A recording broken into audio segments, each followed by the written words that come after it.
একটি অপতথ্য বা তথ্যের বিকৃতি পুরো দেশকে অস্থির করে ফেলতে পারে, বিভেদ তৈরি করতে পারে মানুষে মানুষে। তাই প্রতিটি অপতথ্যের বিপরীতে প্রয়োজন সঠিক তথ্য তুলে ধরা। সেই কাজটি করতে এসেছি আমি রুবাইয়াত অদিতি।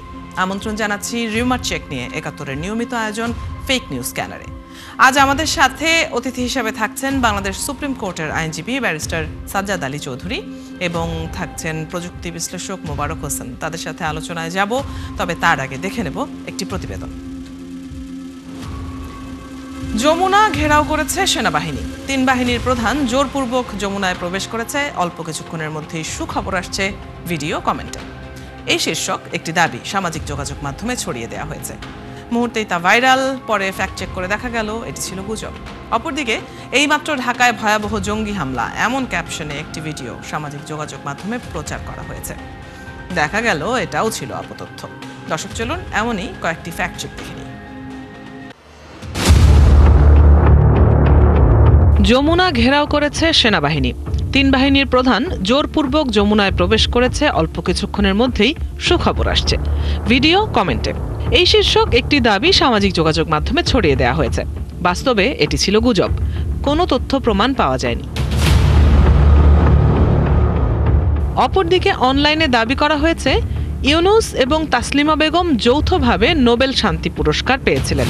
এর মানে ইউনুস নোবেলের অর্ধেক পেয়েছিলেন আর তাসলিমা পেয়েছিলেন বাকি অর্ধেক। ২০০৭ সালে ডক্টর ইউনুস তাসলিমা বেগমকে জোরপূর্বক গ্রামীণ ব্যাংক থেকে বিতাড়িত করে নোবেলের খ্যাতিও এককভাবে জবরদখল করে। পরে রিউমার স্ক্যানার টিমের অনুসন্ধানে জানা যায় এটা অপতথ্য। প্রকৃতপক্ষে ২০০৬ সালে ডক্টর মোহাম্মদ ইউনুস ও তার প্রতিষ্ঠা করা গ্রামীণ ব্যাংক যৌথভাবে নোবেল শান্তি পুরস্কার অর্জন করে এবং গ্রামীণ ব্যাংকের প্রতিনিধি হিসেবে তাসলিমা বেগম গ্রামীণ ব্যাংকের পুরস্কার গ্রহণ করেন। ওদিকে ভয়াবহ আগুনে পুড়ছে দেশ ক্যাপশনে একটি ভিডিও সামাজিক যোগাযোগ মাধ্যমে প্রচার করা হয়েছে। অনুসন্ধানে জানা যায় প্রচারিত ভিডিওটি বাংলাদেশের নয়, বরং ২৬ নভেম্বর হংকংয়ের একটি বহুতল ভবন কমপ্লেক্সে ভয়াবহ অগ্নিকাণ্ডের ঘটনার ভিডিওকে উক্ত দাবিতে প্রচার করা হয়েছে। এখানেই শেষ নয়, এইমাত্র ঢাকায় ভয়াবহ জঙ্গি হামলা এমন ক্যাপশনে একটি ভিডিও সামাজিক যোগাযোগ মাধ্যমে প্রচার করা হয়েছে। রিউমার স্ক্যানার টিম জানায় সাম্প্রতিক সময়ে ঢাকায় কোনো জঙ্গি হামলা হয়নি এবং ভিডিওটির সাথেও জঙ্গি হামলার সম্পর্ক নেই। আসলে গত সেপ্টেম্বর মাসে ঢাকায় জাতীয় পার্টি জাপার কার্যালয়ে অগ্নিসংযোগের ঘটনার ভিডিওকে উক্ত দাবিতে প্রচার করা হয়েছে। দর্শক, আজকের অপতথ্যগুলোর ধরন বিশ্লেষণ করে দেখা যাচ্ছে সংবেদনশীল ক্যাপশনের ওপর ভর করেই গুজবগুলো ছড়িয়ে যাচ্ছে ফেসবুক ফিডে। মিথ্যা তথ্যগুলো বিশ্বাসযোগ্য করতে নকল করা হচ্ছে জনপ্রিয় গণমাধ্যমগুলোর ফটোকার্ড। সংঘবদ্ধভাবে ছড়ানোর ফলে ভাইরাল হচ্ছে। এই বাস্তবতায় সামাজিক যোগাযোগ মাধ্যম নয়, বরং গণমাধ্যমের খবরগুলোতেই আস্থা রাখার পরামর্শ বিশেষজ্ঞদের। রুবাইয়াত অদিতি, ৭১। দর্শক, প্রতিবেদনটি দেখছিলাম, আগেই জানিয়েছি আজ আমাদের সাথে অতিথি হিসেবে থাকছেন বাংলাদেশ সুপ্রিম কোর্টের আইনজীবী ব্যারিস্টার সাজ্জাদ আলী চৌধুরী এবং প্রযুক্তি বিশ্লেষক মোবারক হোসেন। তাদের সাথে আলোচনায় চলে যেতে চাই এবারে। আপনাদের স্বাগত জানাচ্ছি ৭১-এ। আমি শুরুতেই ব্যারিস্টার সাজ্জাদ আলী চৌধুরীর কাছে আসব। আমরা দেখতে পাই বিভিন্ন গুজবগুলোতে সম্মানিত বিভিন্ন ব্যক্তিকে নিচু করার জন্য তাদের সম্পর্কে অপপ্রচার চালানো হয়, বিভিন্ন রাজনৈতিক নেতাদেরকে নিয়ে অপপ্রচার চালানো হয়। এসব ক্ষেত্রে তারা যাদের নামে অপপ্রচার চালানো হচ্ছে তারা আইনের কাছে কি ধরনের সুবিধা পেতে পারে? এই ক্ষেত্রে যেটা, ধন্যবাদ আমাকে আমন্ত্রণ করার জন্য ৭১-কে। এই ক্ষেত্রে তাদের তো আইনি সুরক্ষা আছে। আমাদের যে দেশের যে বিদ্যমান আইন পেনাল কোডের আন্ডারে প্রথমত তারা ডিফেমেশনে মামলা করতে পারে, যেটা হচ্ছে সেকশন 499 এবং 50-তে, এবং তারা সেখানে মামলা করে মানহানির জন্য তারা ক্ষতিপূরণও চাইতে পারে এবং ওই ব্যক্তির সাজাও হতে পারে। তারপর এরপর হচ্ছে সাইবার নিরাপত্তা আইন, যেটা রিসেন্টলি রিপিল করে দেওয়া হয়েছে। এরপর রিসেন্ট যেটা অর্ডিন্যান্স করা হয়েছে 2025 সালে, তার অধীনেও তারা ব্যবস্থা নিতে পারে বেসিক্যালি। এই হচ্ছে আমাদের বাংলাদেশের বর্তমান যে প্রেক্ষাপট আছে, আইনগুলো আছে, এই আইনের আলোকে সংশ্লিষ্ট যারা ভিকটিম তারা প্রপার নিতে পারে আর কি কোনগুলো থেকে। কিন্তু এখানে নিশ্চয়ই একটা চ্যালেঞ্জ আছে, সেটা হচ্ছে কে এই গুজবগুলো ছড়াচ্ছে। যেহেতু বেশিরভাগ ক্ষেত্রে অনলাইন প্ল্যাটফর্মে ছড়ানো হচ্ছে, অনেক ফেক আইডি ব্যবহার করা হয়, ভিপিএন ইউজ করে মানুষকে মানে বিভ্রান্ত করার একটা উপায় তো আছে। এটাই আমি একটু জানতে চাই মোবারক হোসেনের কাছে, যে যারা এইসব গুজব ছড়াচ্ছে ষড়যন্ত্রের অংশ হিসেবে, অনেকেই বিভিন্ন ভিউ ব্যবসার জন্য নানান ধরনের গুজব ছড়াচ্ছে, সেটা আলাদা রাখলাম আমরা, কিন্তু যখন কোনো ব্যক্তিকে টার্গেট করা হচ্ছে সেটা তো একটা সিরিয়াস অফেন্স। সেক্ষেত্রে এইসব আইডি থেকে মানে কারা অপরাধী তাদেরকে চিহ্নিত করার উপায় কি আছে কিনা? জি, আসসালামু আলাইকুম।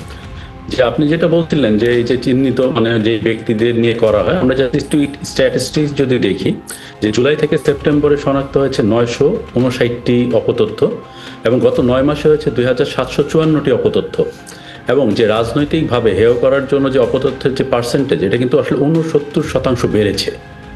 এবং আপনি যেটা বলছিলেন এই যে সেনাবাহিনী এবং পুলিশকে, সেনাবাহিনীকে জড়িয়ে 72টি এবং পুলিশকে জড়িয়ে 59টি, এবং পাশাপাশি এই যে আপনাদের সংবাদ মাধ্যম, এই সংবাদ মাধ্যমে 72টি ঘটনায় 28টি সংবাদ মাধ্যমকে জড়িয়ে 73টি ঘটনায় অপতথ্য কিন্তু ছড়ানো হয়েছে।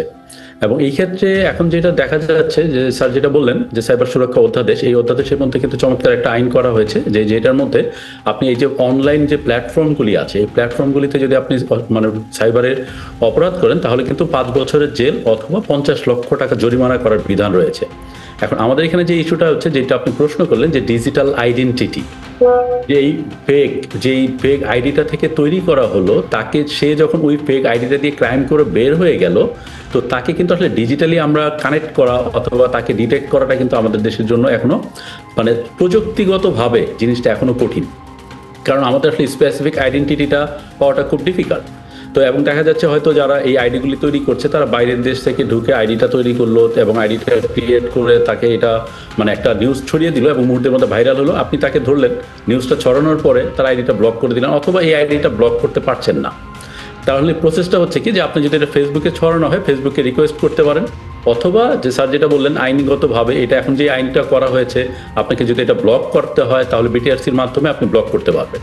তো এই প্রক্রিয়াটার মধ্যে দিয়ে আপনি কখন যাবেন এবং একজন যেতে যেতে কতটুকু সময় নেবেন, ওয়ারেস আপনি যদি ফেসবুকে কোনো কন্টেন্ট দেন এবং এই কন্টেন্টগুলো যদি ফেসবুকের কোনো রুলস ভায়োলেশন হয়, ফেসবুক কিন্তু ইনস্ট্যান্টলি আপনাকে ব্লক করে দিচ্ছে। অর্থাৎ তারা ফেসবুক প্রযুক্তিগতভাবেই কিন্তু ওরা এই ইন্টেলিজেন্সিটা ব্যবহার করছে, যেটা কিনা আমরা কিন্তু ব্যবহার করতে পারছি না।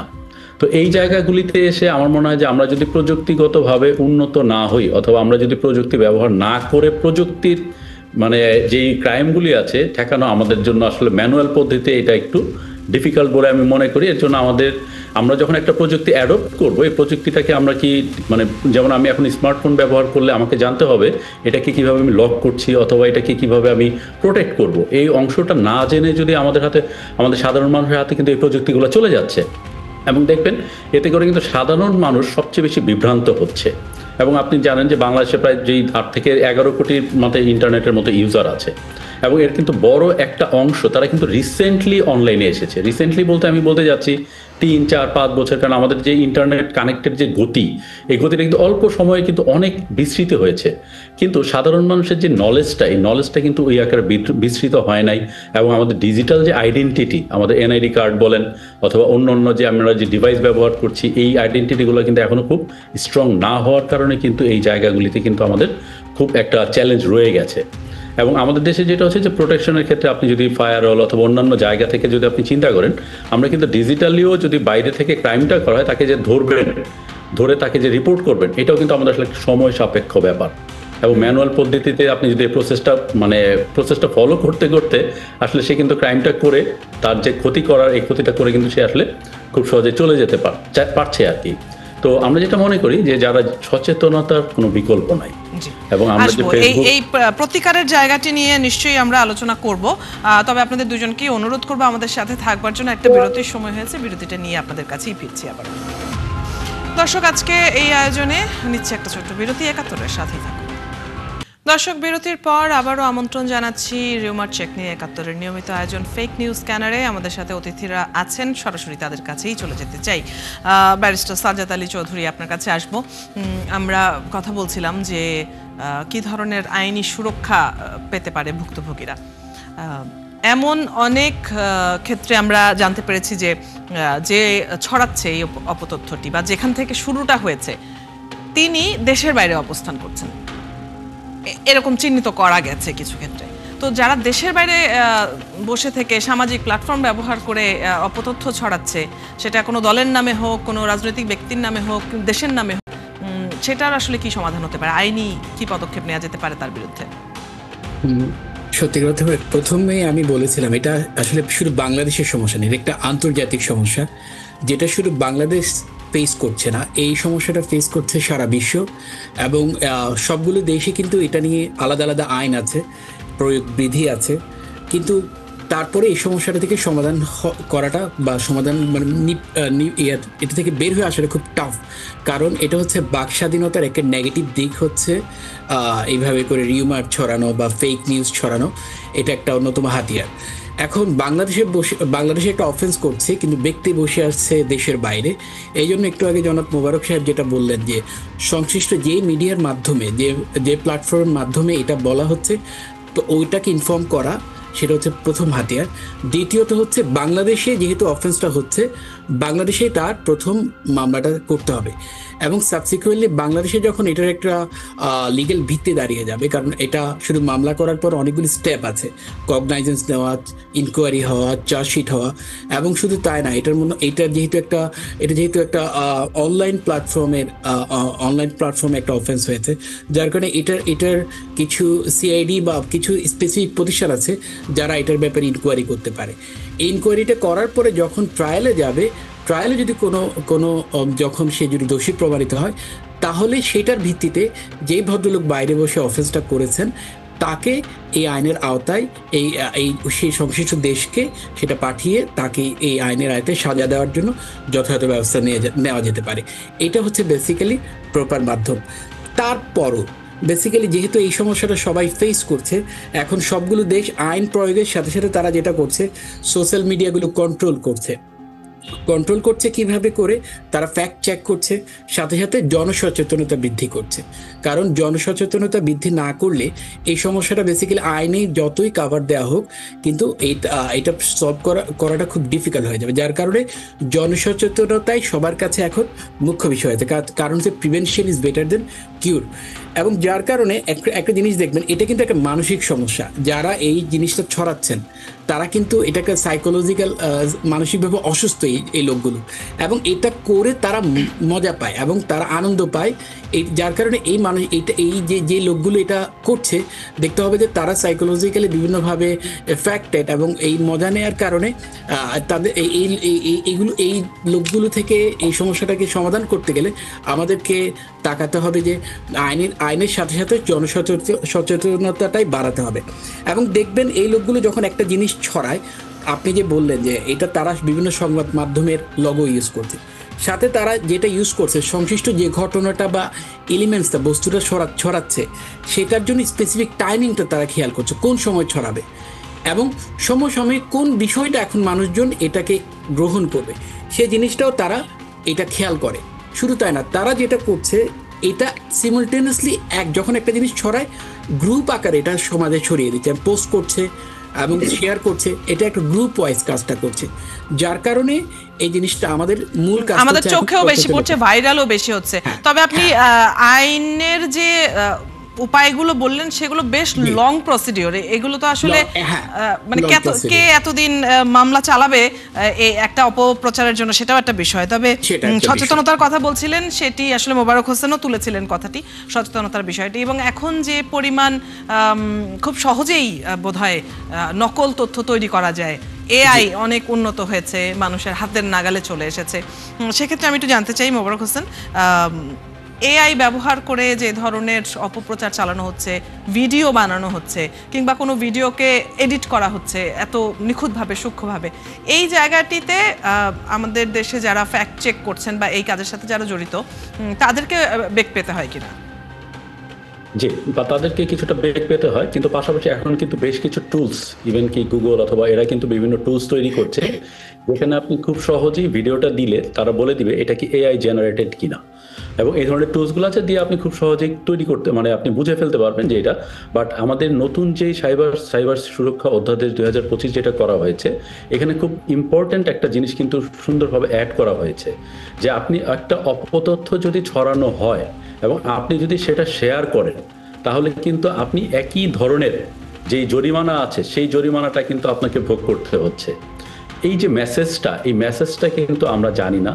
যদি আমরা এই মেসেজটা সবার মাধ্যমে জানে যে না, যে একজন অপতথ্যটা তৈরি অর্থাৎ কন্টেন্টটা তৈরি করেছে, কিন্তু আমি যদি ছড়িয়ে থাকি, তাহলে এই যে ফরেনসিক করে ট্র্যাকিং করা, প্রত্যেককেই কিন্তু আমরা চাইলে ট্র্যাক করতে পারি। এবং আমাদের যেটা হচ্ছে যে আপনি একটা যেটা বলছিলেন যে দীর্ঘ সময় ধরে আমার আইনি প্রক্রিয়া যাওয়ার পাশাপাশি বাইরের দেশে যেটা হয় সেটা হচ্ছে যে আপনি যখন একটা ক্রাইম করবেন সাইবার স্পেসে, আপনাকে ডিজিটালি লক করে দেওয়া হবে। ঠিক আছে, অর্থাৎ আপনি যদি মোবাইল ফোনের মাধ্যমে আপনি যদি কোনো ক্রাইম করেন, তাহলে আপনার মোবাইল সিম আপনি বাংলাদেশে যদি থাকেন আপনি ব্যবহার করতে পারবেন না 3 বছর অথবা 5 বছর। তো এই ধরনের বিষয়গুলি যখন হবে, এই ধরনের পদক্ষেপগুলো তাহলে গ্রহণ করা যেতে পারে, যেটা তাৎক্ষণিক কিছুটা হয়তো সমাধান নিয়ে আসবে।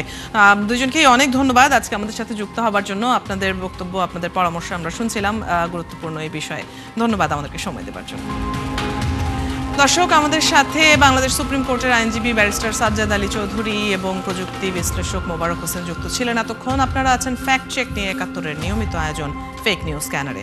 প্রতিদিন আমরা রিউমার দূর করতে হাজির হব ঠিক একই সময়ে একইভাবে। আপনারাও যুক্ত হতে পারেন। যে কোনো খবর যদি আপনাকে সংশয়ে ফেলে, সেটির একটি স্ক্রিনশট আমাদেরকে মেইল করতে পারেন fns.71tv@gmail.com অথবা ফেসবুকে যোগাযোগ করুন www.facebook.com/fakenewsscanner। আমরা সেই তথ্যের ফ্যাক্ট চেক করে আপনাদের জানাবো। চটকদার শিরোনাম দেখেই ক্লিক করবেন না। বিশ্বাস আর প্রতিক্রিয়া জানানোর আগে ফ্যাক্ট চেক করুন। থাকুন ৭১-এর সাথে।